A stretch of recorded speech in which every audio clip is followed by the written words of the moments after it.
මේ hair එක ගොඩාක් damage වෙච්ච hair එකක්. ඉතින් අද අපි මේකට කරන්න යන්නේ keratin treatment එකකුයි hair color එකකුයි. අපි බලමු මේ hair එකේදී අපි treatment එකෙන් පස්සේ මොකද්ද වෙන්නේ කියලා.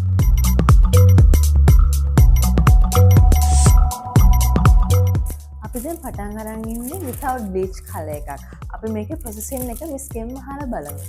මිස් කොයි විදිහටද මේ processing එක යන්නේ? මෙතනදී අපි මේ කලර් එක සහ කෙරටින් එක දෙකම යන හින්දා අපි හරි පරිස්සම් වෙන්න ඕනේ. කෙරටින් එක කියන්නේ natural protein එකක් දාලා අපි සීල් කරන එක තමයි කරන්නේ hair එකට treatment එක. එතකොට ඒකට හානි නොවන විදිහට තමයි මෙතනදී අපි කලර් එක කරගෙන යන්නේ. මෙතනදී යාට පොඩ්ඩක් red shade එකක් ඕනේ කිව්වා. ඇත්තටම red shade එකක් කරන්න කලින් bleach එකක් අවශ්‍ය වෙන්නේ නැහැ.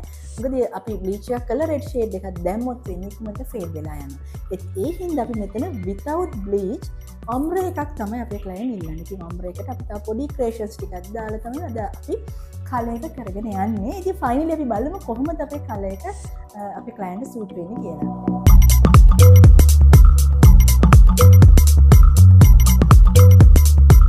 ලස්සන වෙන්න හැමෝම යන තැන Chandri